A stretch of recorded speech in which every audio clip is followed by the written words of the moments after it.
ॐ यो ब्रह्माणं विदधाति पूर्वं यो वै वेदांश्च प्रहिणोति तस्मै तं हदेवमात्मबुद्धिप्रकाशं मुमुक्षुर्वै शरणमहं प्रपद्ये।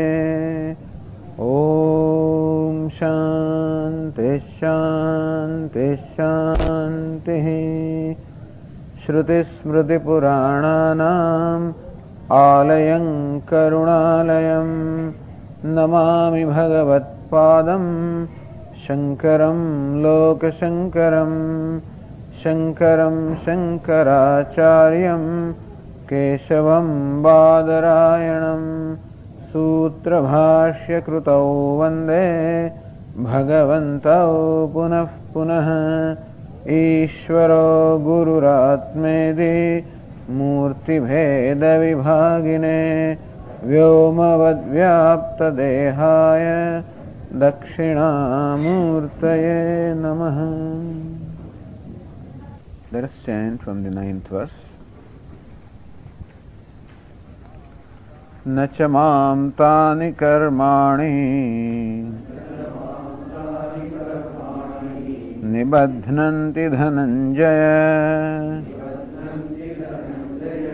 उदासीनवदासीनम्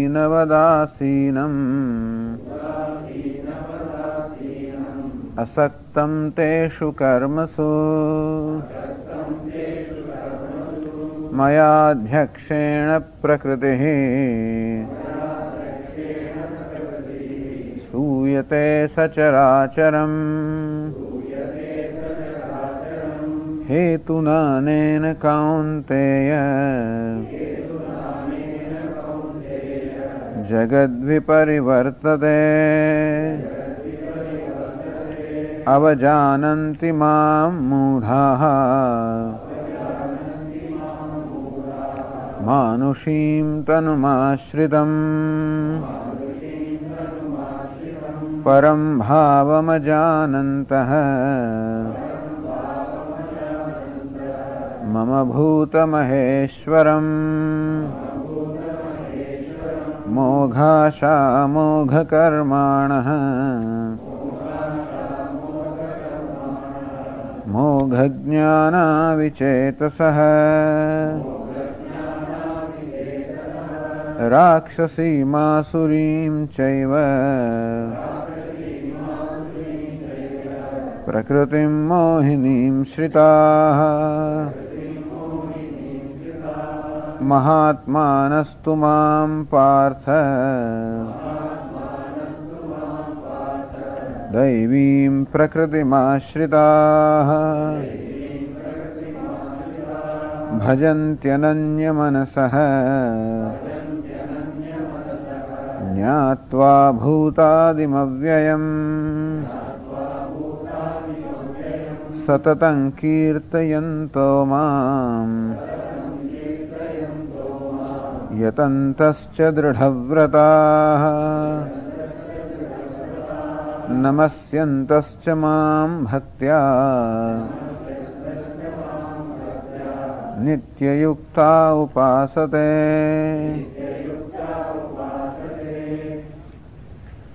मया अध्यक्षेण प्रकृतिः सूयते सचराचरम्। Maya Adhyakshena, Lord Krishna says, I am the Adhyaksha. I am the nature of awareness, consciousness, intelligence. In my presence alone, the Prakriti, the matter, does this sport, does all these actions of creation, sustenance, dissolution. In short, for the whole universe to keep on revolving in the cycles of creation, sustenance, dissolution, there is nothing that I have to do. My mere presence alone enlivens the matter, and it is within the matter itself to create, sustain and destroy, and thus this activity constantly goes on just in my presence. That's the reason why this action of creating, sustaining, destroying, the action of even ordaining the entire creation, na cha mam tani karmani nibaddhanti, these actions do not bind me at all. Udasina vadasinam, because Even when everything is going on, I am there, totally uninvolved. So a question was asked, Swamiji, one thing you did not tell us, why did God create all this? What's the purpose of this creation? That's a good question. For whom is this creation anyway? The question is, has God created this universe for himself? For his own joy? That cannot be so, because he is of the nature of joy, Ananda. There is no lack in him that he has to create this world in order to fulfill some lack. So it cannot be that this universe or the creation is meant to fulfill some purpose of his. Or maybe it is meant to serve the purpose of all the living beings. But who are these living beings? Are these living beings really different from God? Well, at the moment, yes. In ignorance, I believe that, I feel that God is different from me, I am different from him, you are different from me, everyone is different from everyone else. So all these different dualities I recognize as long as I do not know the truth. And therefore, tentatively we can say that yes, this creation is meant to fulfill the needs of all the living beings. But in the ultimate sense, as we said, every living being is nothing but the same asti bhati priyam, same existence, awareness, intelligence, consciousness. That's all one is. This body, mind, intellect, this complex is an upadhi, is a vesha, is a costume. But the truth behind it is nothing but pure existence, awareness, fullness, harmony, love, ananda. That's the truth about everyone else, and that is nothing but the nature of God. So really speaking, there is none other than God for whose purpose the creation would be meant. It is not meant for his purpose because he doesn't have any purpose. There is no one other than him for whose purpose is to be served. And therefore, really speaking, why this creation? That question cannot be answered. We will have to say that in a very humble manner. With all humility, we have to say that we cannot answer the question why. Oh, but Swamiji, then how can you talk? Don't you feel hesitant? Not at all.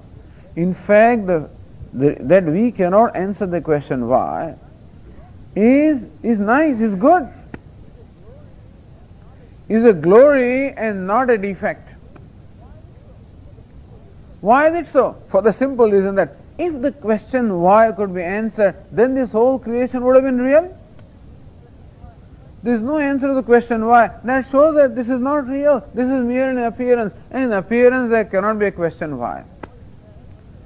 Hey, what is that? There is a rope and appears to be a snake. Why? That's it. As far as adhyasa, superimposition is concerned, there is no question why. That is why the universe is called anirvachaniyam. It's called mithya, anirvachaniyam. That which cannot be said to be so and so. As a matter of fact, you cannot say why anything is there.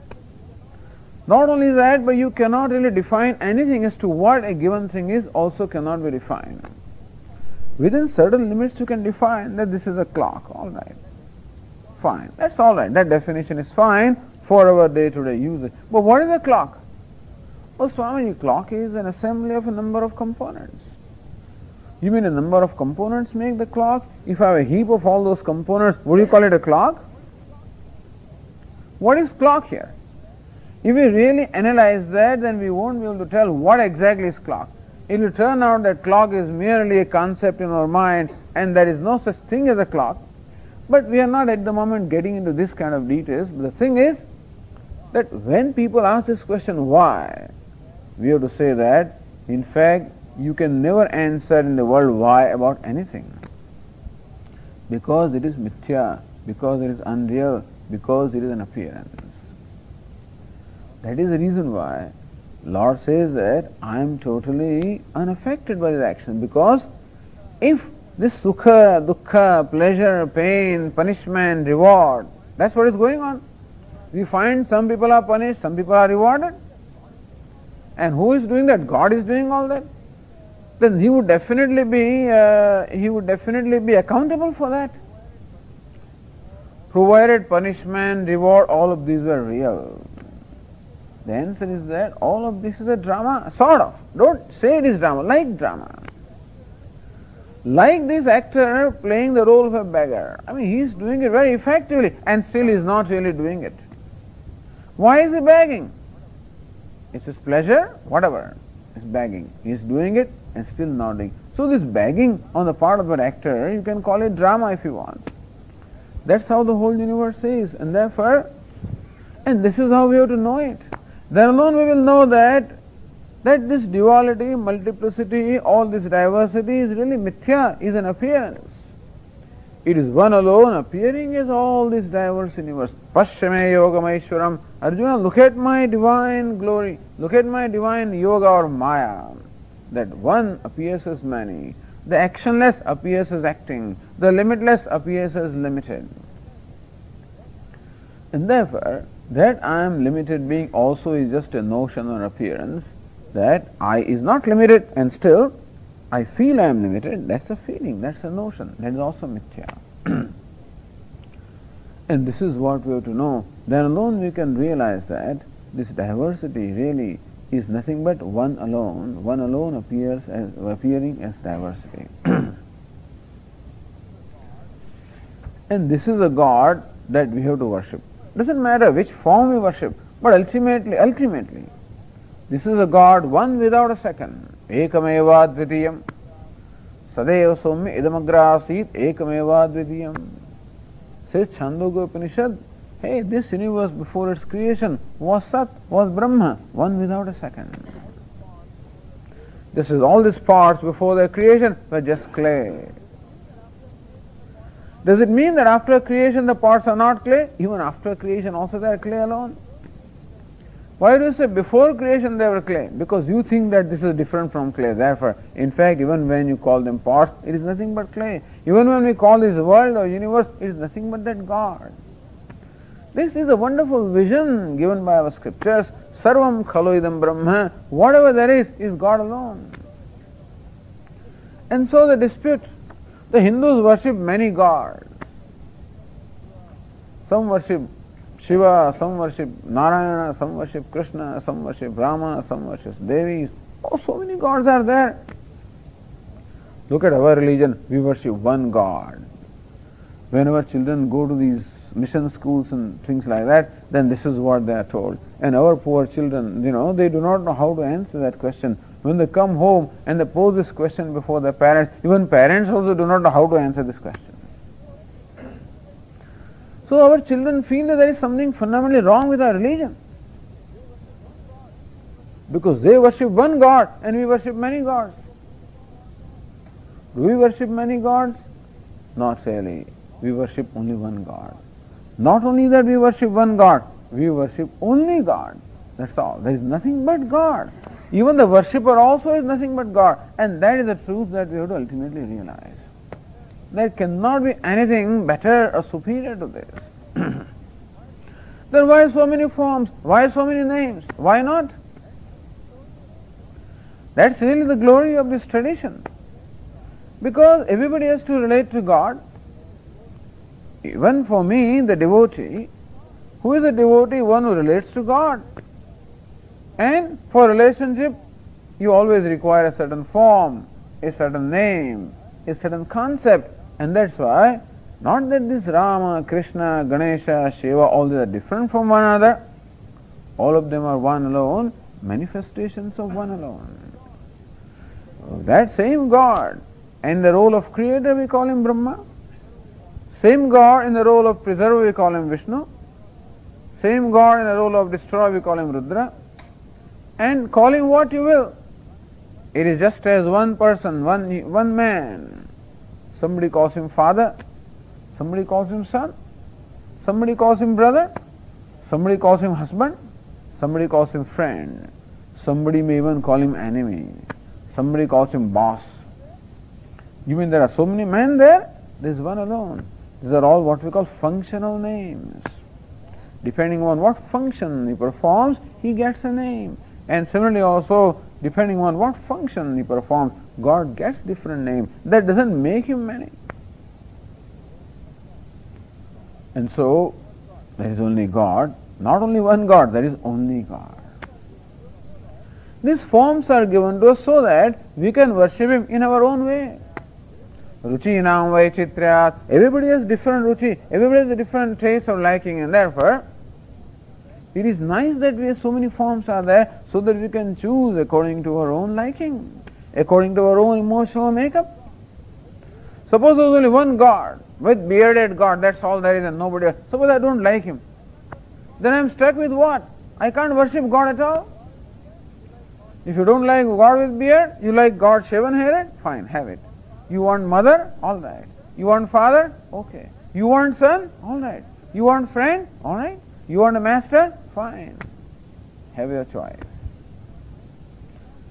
And is it not nice? Is it not that in a buffet that we have 15 to 10, 12 items? Is it not nice? No, why do you have 12 items? Why don't you make only khichdi?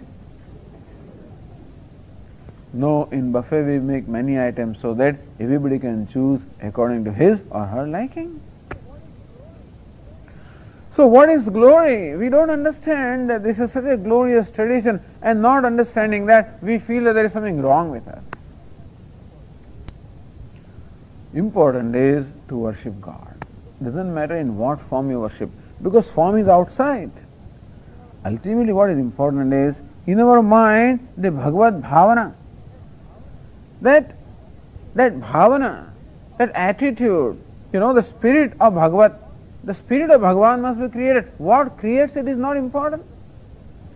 Because that bhavana, the spirit is within me, and that is important. You take anything, if this creates in you Bhagavad Bhavana, fine. You can worship God in any form. What is important is that form, or that name, or that object creates in you the spirit of devotion. Mahatmanastu mam partha daivim prakritimashritaha bhajanti ananya manasah jnatva bhutadim avyayam. Hey Arjuna, Mahatmana. See, this 13th and 4th in these two verses describes the devotee of the Lord. Who is a devotee? He is a Mahatma. So what should we do in order to become devotee of God? Mahatma. Who is a Mahatma? Mahana Atma yasya saha Mahatma. Mahana Atma antahkaranam. Whose mind is Mahan. Whose mind or whose heart is very large or vast. Akshuddha chittaha. In whose mind there is no room for smallness. Vasudhaiva kutumbakam. Ultimately, who is a great Mahatma? For him the whole universe is a family. We will become in course of time. Not in overnight we are going to become that kind of Mahatma, but who is a real Mahatma? One who accommodates everything. In one in whose heart everything has a place. Whether it is good, bad or indifferent, everything is fine because Vasudeva Sarvamiti Samhatma Sudurlabha Bahunam Janmanamante Jnanavan Mam Prapadyate. In the 7th chapter, Lord Krishna said, the one who knows this Vasudeva Sarvam, whatever there is Vasudeva. So Mahatma Sudurlabha, this Mahatma, this great soul one is rare. Look at him. God says, I am everywhere. I am easily available. This Mahatma is rare. Vasudeva is everything. Mahatma is a rare one who knows Vasudeva. So ultimate limit of Mahatma is one who knows everything is Vasudeva. One who knows everything is his own self. And so all the differences obtaining in the upadhi, in the name and form, they don't count at all. The Mahatma's vision penetrates his vesha. He not only appreciates the beggar, but he also understands that there is an actor. He penetrates the costume of the beggar, and he is able to appreciate or is able to know that beggar, the actor. So also the Mahatma is the one who penetrates his names and forms, his outer costume, and appreciates. That is the Satchit Ananda, that Vasudeva is there. Then what does it matter what costume he comes in? Does it matter? My son is going to take part in the play, in the annual function. What is his role? Oh, he is going to be a gatekeeper. What does it matter? Oh, he is going to be a staff bearer. he is going to be to hold an umbrella in his hand, or he is going to be a king, he is going to be a beggar, whatever he is going to be. What is important is my son, and in whatever costume he comes. Therefore, for a Mahatma, what matters is whatever is his God. God means divine, God means beautiful, God means harmony, God means love. God means the very best thing that I aspire in my life. That is God. Oh Swamiji, I want peace. That is God. I want happiness. That is God. I want freedom. That is God. I want love. That is God. I want harmony. That is God. I want beauty. You call it. Whatever is the most exalted, the most noble that one aspires is God. And that is what it is. That's all that is. That one beauty alone has assumed all these forms. It is nice that he assumed all these forms, otherwise you will get bored. Suppose everybody looked alike, how would you like it? Some people ask, Swamiji, why has God made people different? What do you want him to do then? You want him to make them all alike, look alike? You will get bored in 5 minutes. Every day you eat chapati, that's all, nothing else. What it's not going to like it. Chapati, sometimes dal, roti, sabji, whatever, different things. So he's made a variety. But unfortunately, that variety, instead of enjoying the beauty, we create differences and we quarrel. That's what happens. He is akshudra chitta. So he is a person who is a small-minded person, for whom differences are important.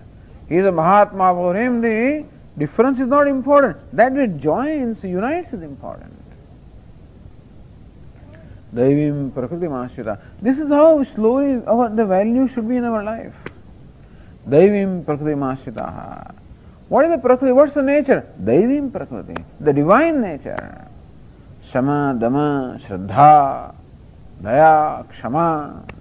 Compassion, kindness, forgiveness, large-heartedness, peace of mind, self-control, ahimsa, non-violence, satya, truthfulness, daivi sampatti, abhayam, sattva samshuddhi, jnana yoga vyavasthiti, danam, damasya, yajnasya, swadhyaya, staparjavam. In the 16th chapter, Lord Krishna describes it, daivi sampatti. Bhajanti ananya manasaha. These Mahatmas, these devotees worship me ananya manasaha. In their mind, there is no room for anything other than me. And understand that each one of us is the devotee. We are born devotees. Every moment we worship something. What do I worship? I worship that which is the most important thing for me. Wherever I have mahatva buddhi, whatever is important to me. If wealth is important to me, I become a devotee of that. And then whatever I do is all dedicated to the wealth. I all the time think about how to multiply my wealth, then I become a devotee. All ananya manasa, the only thing that has place in my mind is wealth. How to expand it, how to multiply it, what to do. If power is important, that's all I think. Mahatva buddhi is in power, that's all. By hook or crook, by any means. So that is what I am a devotee of that. Every one of us is devotee. Whatever we look upon as goal of our life, that is what we are devoted to. The Mahatma is the one who knows that goal of my life is this God, is this oneness, is this harmony, is this wholeness. That is the goal of my life. And therefore, he is devotee of that. Jnatva bhutadim avyayam. Understand that these devotees worship the Lord jnatva, knowing Him, understanding what God is. This is not just blind faith that I just worship something, out of totally, out of some blind understanding, blind faith, without thinking. Which also is fine, doesn't matter how I worship God, but it's always enlightened devotion is always better. When I worship something, when I am devoted to something, knowing what it is, then my devotion is also going to be firm. Otherwise, my shraddha and my bhakti can get easily shaken up. Sometimes people tell me, Swamiji, I believe in God. I have a full faith in God. Why is it so? Because He does whatever I want. And moment God fails to oblige him, then that devotion, the Shraddha goes away. Gets shaken up. And therefore, I am worshipping God not because He does something for me. I am worshipping God because for what He is. Bhutadim avyayam. Bhutadim. My devotees know me that I am the Bhutadi. I am the very origin, very source, very cause of the whole universe. From me the universe has emerged, into me the universe is sustained, and to me the universe goes back, and that is how they know me as a very material cause. Just as all the parts have originated from the clay, they are sustained by the clay, they go back into clay, and then we know that what we call parts is nothing but clay. And similarly also, this Brahman, God, Vasudeva, is the material cause. He is the very substance of which everything is made, and therefore, that is how he knows that, understanding that. Avyayam, he is imperishable. In all these perishable names and forms, he is imperishable.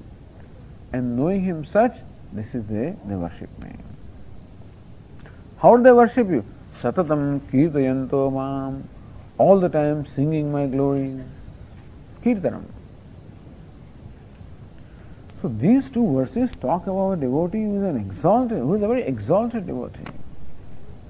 He is a role model of devotion. Satatam mam kirtayanta, all the time singing my glories. We also sing glories. Of anything that is important to me, I sing the glories also. That which I love, I always sing that glories. If I love my teacher, I sing his glories. If I love my friend, I sing his glories. Whatever I love. If I love my wealth, my position, my power, my job, my work, I sing its glories. This one loves God, sings his glories. So, Satatam Kirtayantam, all the time singing my glories, meaning even this is singing his glories. This kind of pravachana also is singing the glories of Lord. Even listening to also, although you are not singing right now, but in a way you are singing also along with me. We are all singing his glories. When we say that he is one without a second, he is the material cause, he alone is and there is nothing else, all of this is singing his glories. Singing about his Swarupa, talking about his Swarupa, his nature, his glories. Satatam kirtayanto mam yatantaha, all the time striving. Understand, it's true that in order that the devotion arises in my mind, it is necessary that my mind should enjoy those divine qualities, and therefore these devotees are constantly striving to cultivate those qualities. Indriya, so self-control, non-violence, compassion, purity of the heart, they are striving constantly. So their life is devoted to self-purification. Dridhavrataha, they are the people also with firm vows. Vrata means a vow. Dridhavrataha, having taken a vow, then they don't swerve from that vow. We take the vows also, but convenient vows. I will observe fast if I don't feel hungry. I will give up onions only as long as I am in such and such place, elsewhere I can eat. At home I don't eat, Swamiji. I am fine. So we also take vows, but they are all conditional. Dridhavrataha, people of firm vows. And that also is important, to have some vows. Vow means a certain vrata. And not that I all the time compromise that.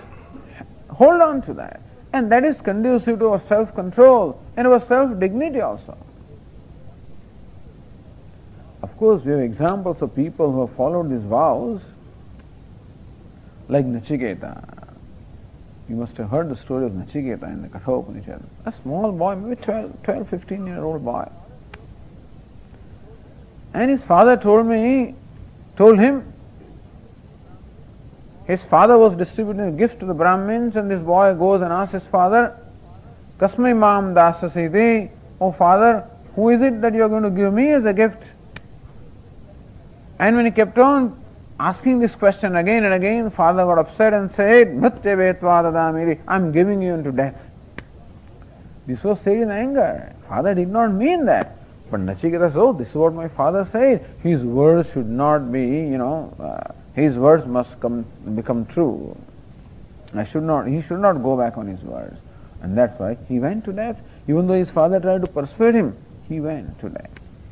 And oh, what that vrata, and what he got as a result. And he asked of Yamaraja, I want Atma Vidya, I want the knowledge of the self. Yamaraja says, what? You are just a boy, you want self-knowledge? Don't, Nachiketa, give up that desire.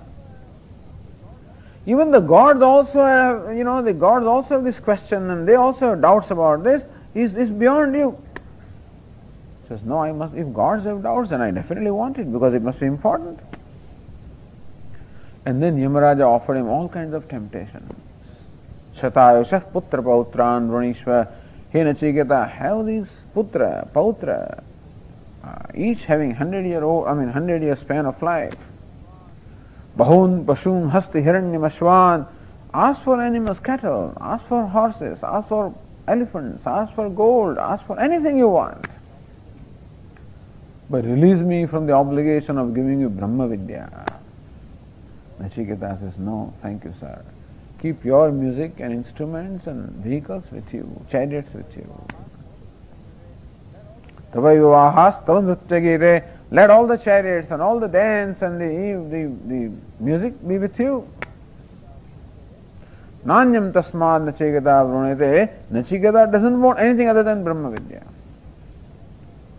Drudavrataha, not giving up the vrata because of temptations. So the devotees don't think that just because I do some kind of kirtan that I become a devotee. All these are also part of the qualities of a devotee. Namastyantasya mam bhaktya, with devotion all the time, saluting me. Nitya yuktaha, always join with me. Upasate, they worship me. And the worship of Lord is now, in what manner? In what manner do they worship you? So from the 15th verse, the next 4 verses, Lord Krishna says, next 5 verses in fact, how these devotees worship me. Oh, Lord Krishna reveals how he is everything. In short, in these verses, Lord Krishna sings his own glories. The 15th verse is a background. Jnana yajnena chapyanye yajanto mam upasate ekatvena pruthatvena bahudha vishvato mukham.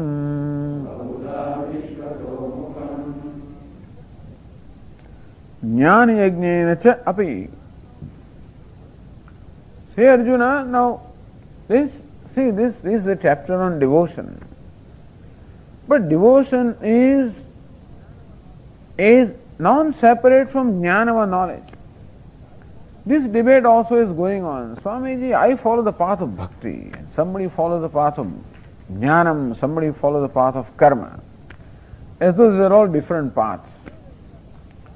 Really speaking, you cannot say that these are different paths. There is only one path, and that is path to God. Inasmuch as I am a person having different aspects of my personality, that God has given me hands and legs, and therefore I am an active person. I have an active personality. That I have a heart with which I feel the emotion, therefore I have an emotional personality. That I have an intellect with which I think and know, and therefore I have a thinking or intellectual personality. All this is myself. Can I divide or split myself into an active being and an emotional being and an intellectual being? The whole thing is one. And what is meant by devotion or what is meant by a pursuit of moksha or liberation of freedom is that I totally identify with God at every level. As Lord Krishna will say in this very chapter itself, in the last verse, Manmana bhava, mad bhaktaha, madhyaji mam namaskuru. Manmana bhava, with your mind always think of me. Try to seek me, know me, contemplate upon me.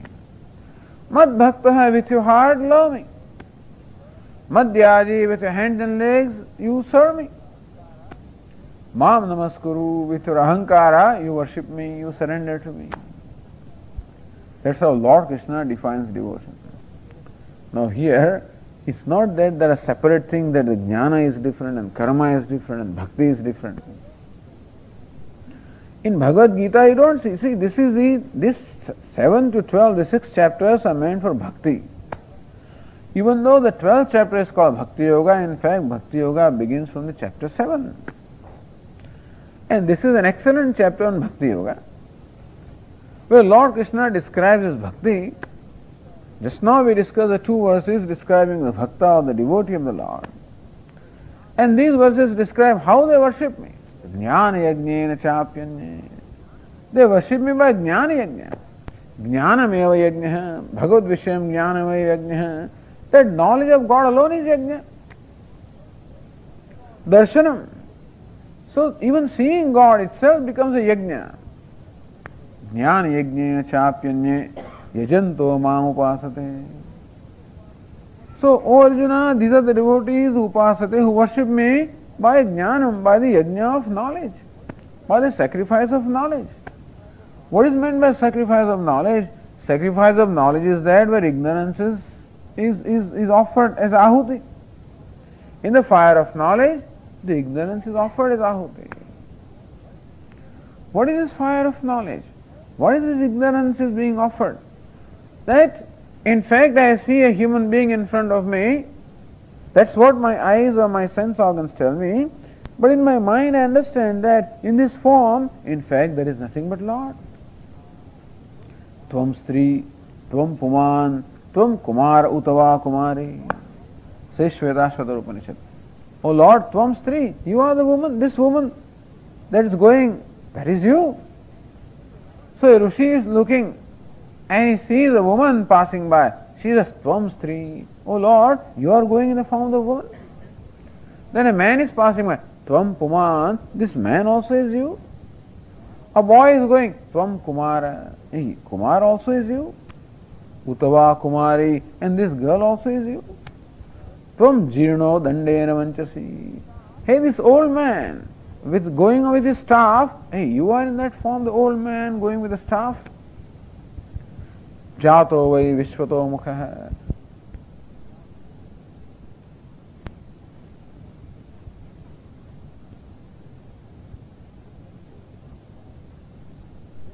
Yajanto ma upasate. Thus serving me, worshipping me, this is how they worship me. Ekatvena prasaktena bahudha vishvato mukham. The devotees worship me in different ways. Ekatvena. There are these most exalted devotees who worship me as a very self. Pruthatvena. There are others who worship me as different from them. They look upon me as a master and look upon themselves as servant. Look upon me as Bhagavan, look upon themselves as Bhakta. Pruthatvena. Bahudha vishvato mukham. There are others who worship me as obtaining in all these various forms. So Jnana Yajna. This is the Yajna of knowledge. But Lord, how can they worship you alone? If they worship you in different forms, how do you say that they worship you? Because I am the self of all. I am alone in all the forms. So in the next 4 verses, Lord Krishna describes in what all forms he is. He is in every form, but a few things he describes here. This is what we call the Vibhuti. Even though the 10th chapter is called Vibhuti Yoga, the chapter on Vibhuti of the glories of the Lord, don't think that that's the only chapter where Lord has described the glories. He started describing his glories from the 7th chapter itself.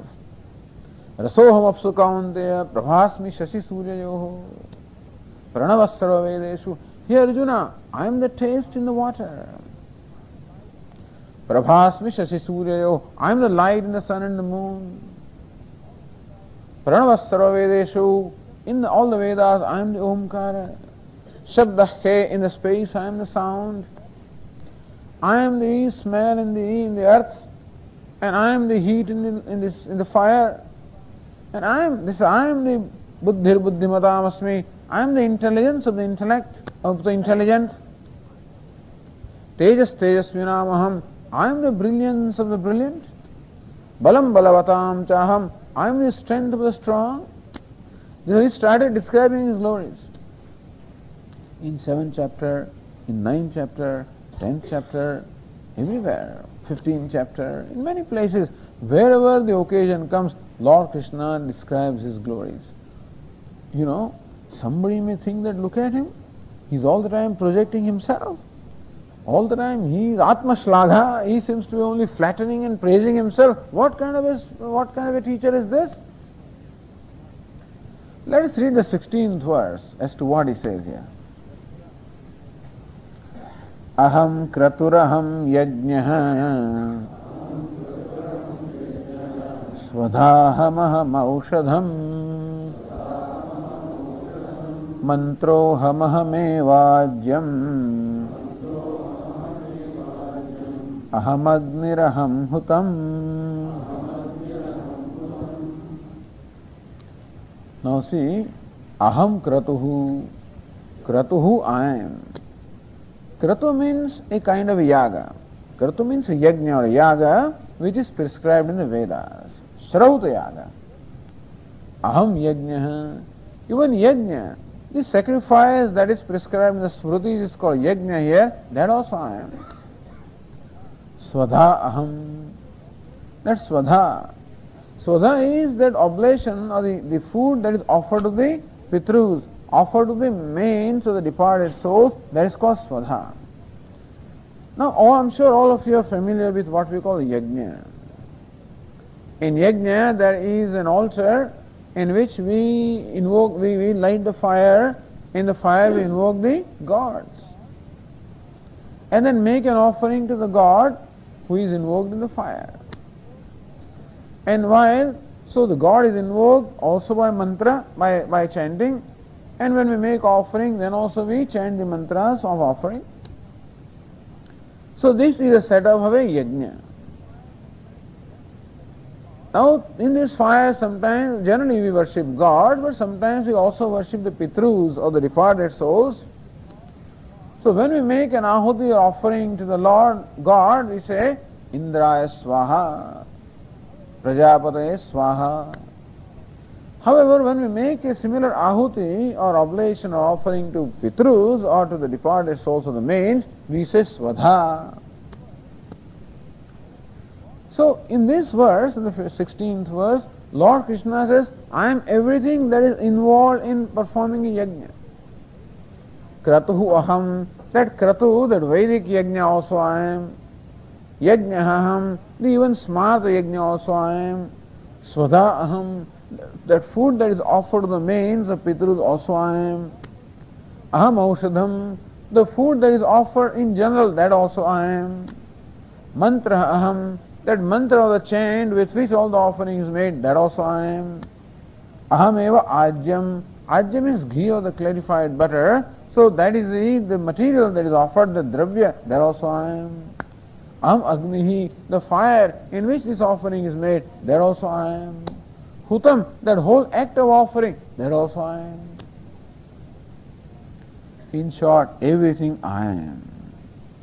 Kriyakaraka phalajatam, the action, all the accessories, all the results, even the one who offers everything, I alone am.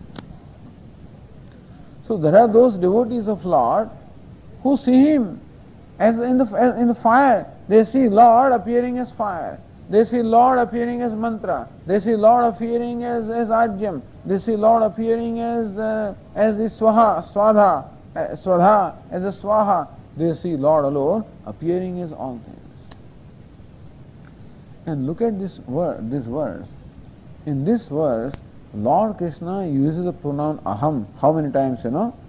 Aham kratuhu, aham yajnah, svadha aham, aham aushadham, mantra aham, aham eva ajyam, aham agnihi, aham hutam.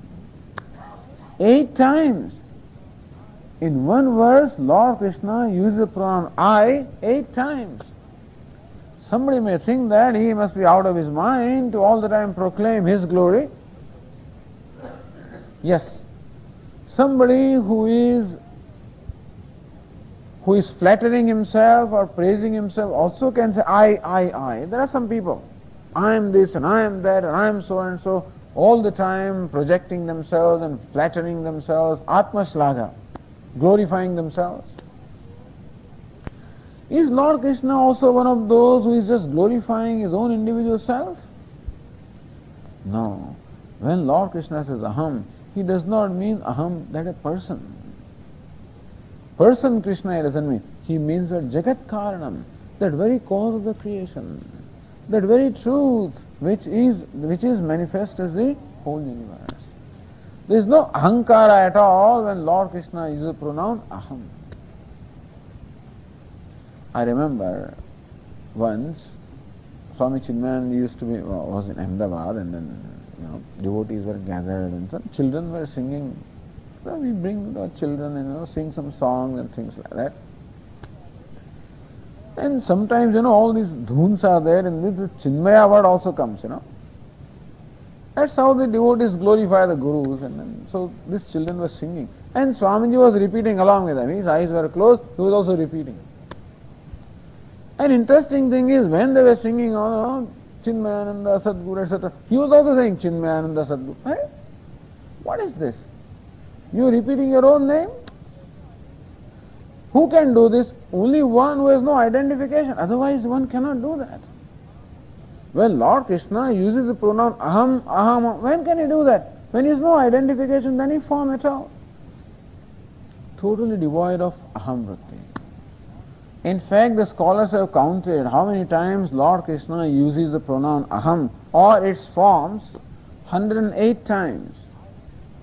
108 times Lord Krishna says I, or mine, or in me, or by me. Maya tatamidam sarvam, mayi sarvamidam prodam. Like this, they are all forms of asmat pratyaya. All the different vibhaktis of modification of asmat. 108 times he uses. That shows that he is using it without any identification at all. So Maya adhyakshena, I am just the adhyaksha. I am the mere presence.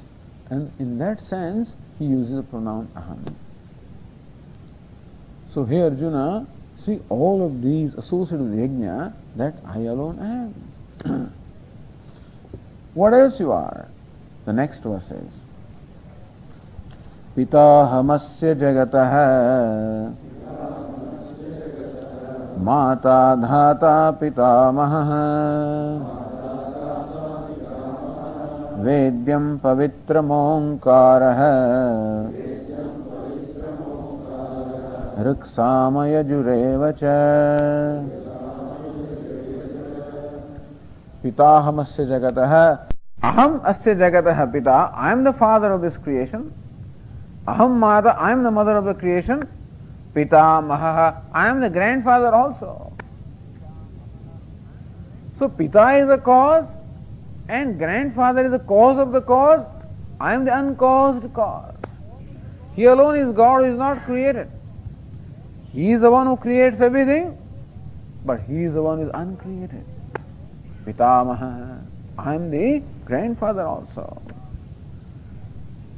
Dhata. I am the dhata. Dhata means I am karmaphala dhata. I am the dispenser of all the karmaphalas. I am the niyanta. Vedyam pavitram onkaraha. So Vedyam. I am Vedyam is that which is to be known. I am the one to be known. Hey, realize that I am the one whom everybody is trying to know.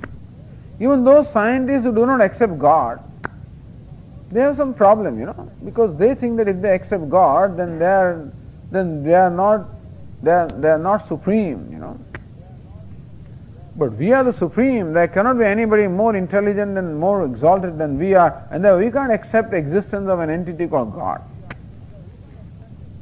Doesn't matter. But whatever they are trying to know, whatever a physicist is trying to know, whatever a chemist is trying to know, whatever a biologist is trying to know, whatever even an economist is trying to know, whatever any kind of a scientist is trying to know, what is that? What is it that every scientist is searching for? Each one of them is searching for that fundamental harmony, is it not so? Is it not that the physicist is searching for that fundamental particle that can explain the whole universe? Is it not an economist trying to find out that most fundamental harmony which can explain all the economic phenomena? They may not know what is that they are searching for, but their quest will be fulfilled only when they come to know this one without a second. That's what everybody is trying to know, knowingly or unknowingly. Vedyam, I am the one that is ready to be known in the universe. Pavitram, I am the purifier. Pavitra means that which is pure, but Pavitra means that which is purifier. So I am the one that purifies. I am that Ganges, the Ganga that purifies. Pavanah pavatamasmi, the wind that purifies. Or I am the purifier of all the purifier. I am that because of which Ganges is able to purify. Fire also purifies. So that which imparts the ability to fire, to the Ganges, to the wind, and to all this to purify, that purifier I am. Omkara. I am that very Omkara, the Pranava, the means by which one God is to be known, that Omkara also I am. Ruk Sama Yajurevacha. Even the Vedas, Rug Veda, Yajur Veda, Sama Veda, Athara Veda, these Vedas also I am. What else you are? Lord Krishna continues. Gatir Bharta Prabhu Sakshi Nivasa Sharanam Suhrita Prabhavah Pralayasthanam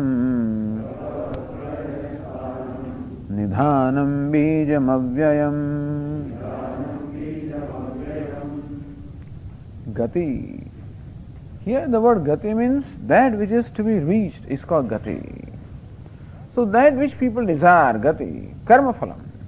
That Karma Phala, people perform the karma for the sake of Phala. That Karma Phala is denoted here by the word Gati. That Karma Phala also I am. Bharta, Poshta. I am the Bharta. I am the one that nourishes everybody and everything. Prabhu, I am the very master who is capable of creating, sustaining, destroying the whole creation. That Prabhu, that master I am. Sakshi, I am the very witness of everything.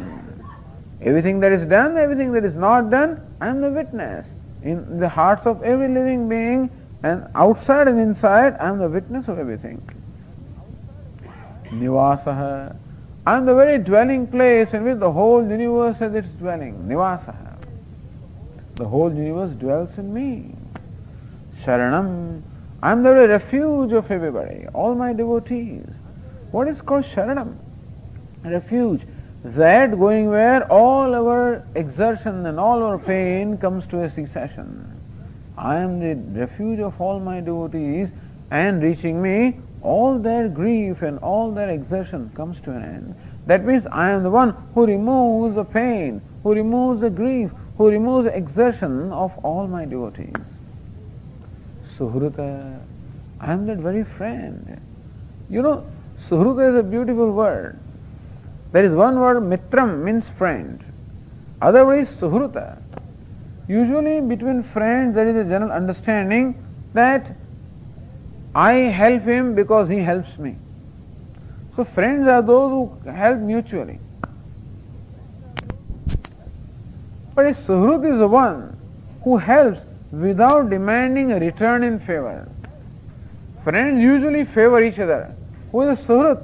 Suhrut is the one who helps without demanding any favor in return.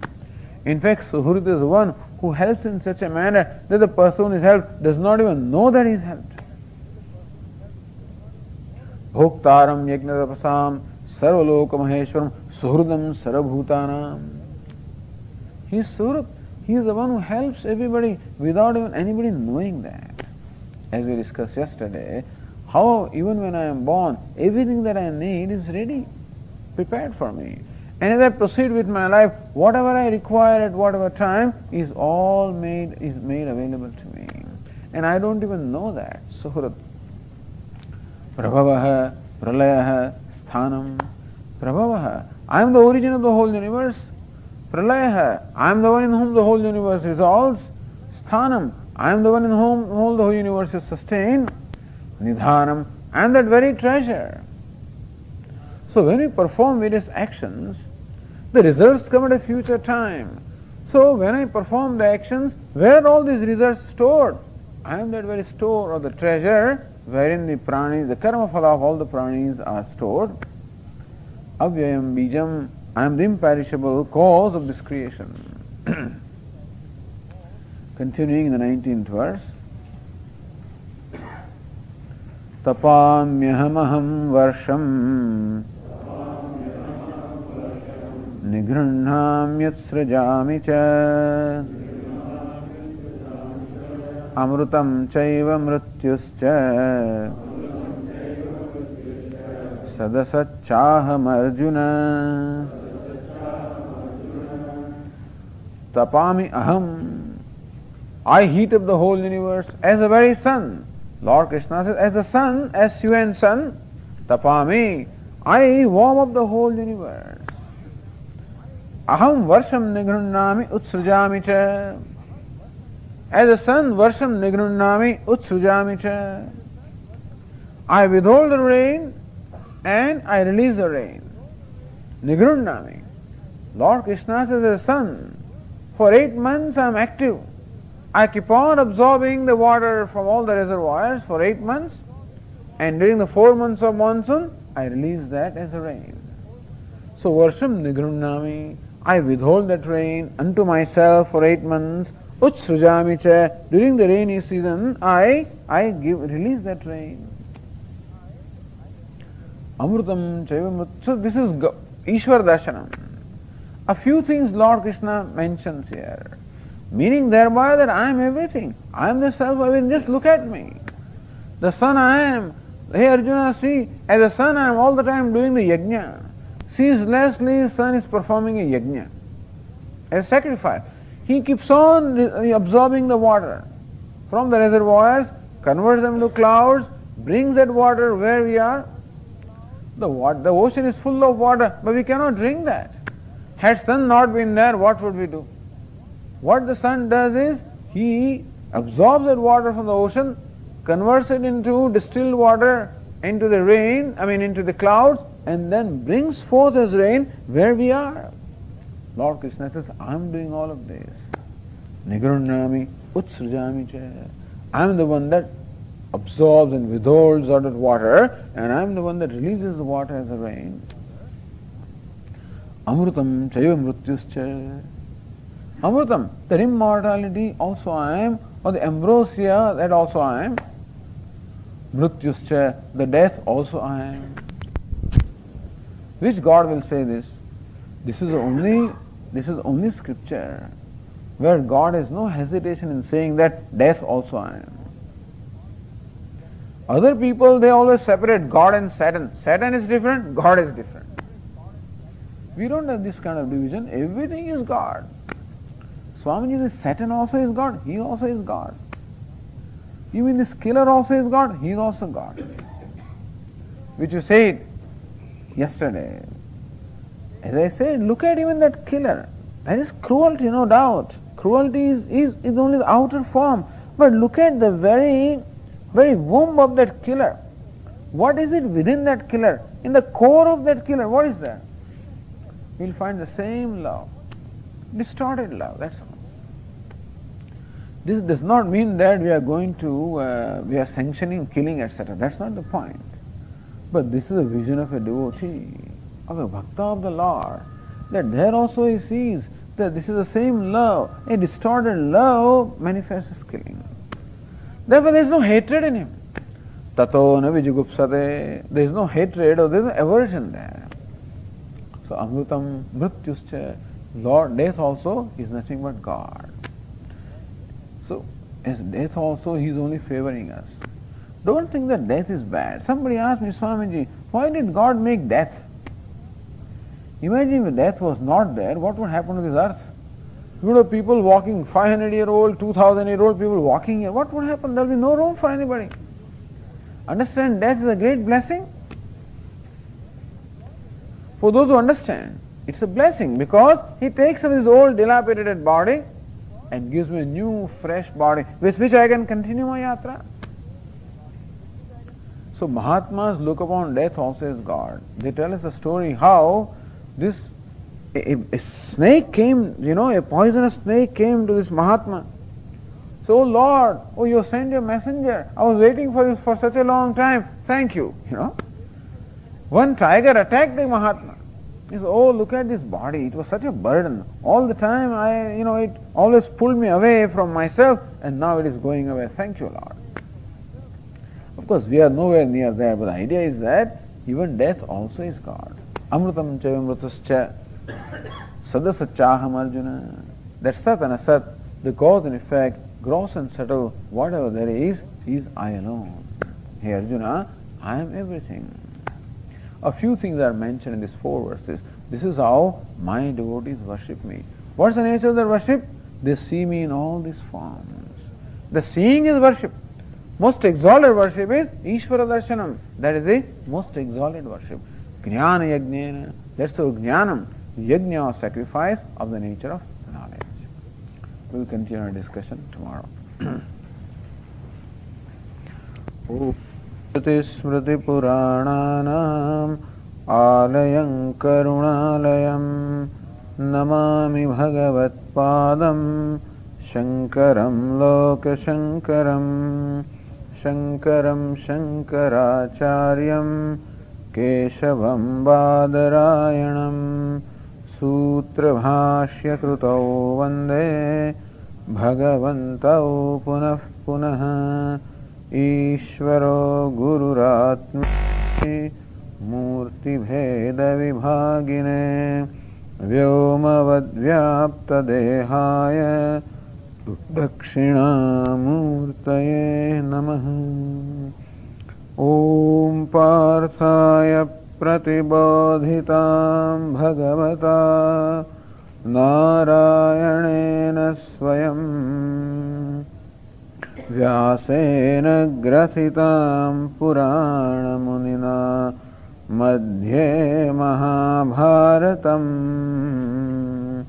Advaitamritavarshinim Bhagavatim Ashtadashadhyayinim Ambatvamanusandathami Bhagavad Gītā Bhavadveshinim Yam Brahma Varunendra Rudra Marutah Stunvanti Divyaistavaihi Vedai Sangapadakramopanishadaihi Gayanti Yam Samagaha Dhyanavasthita Tadgatena Manasa Pashyanti Yoginaha Yasyantanna Vidussura Suraganaha Devaya Tasmai Namaha.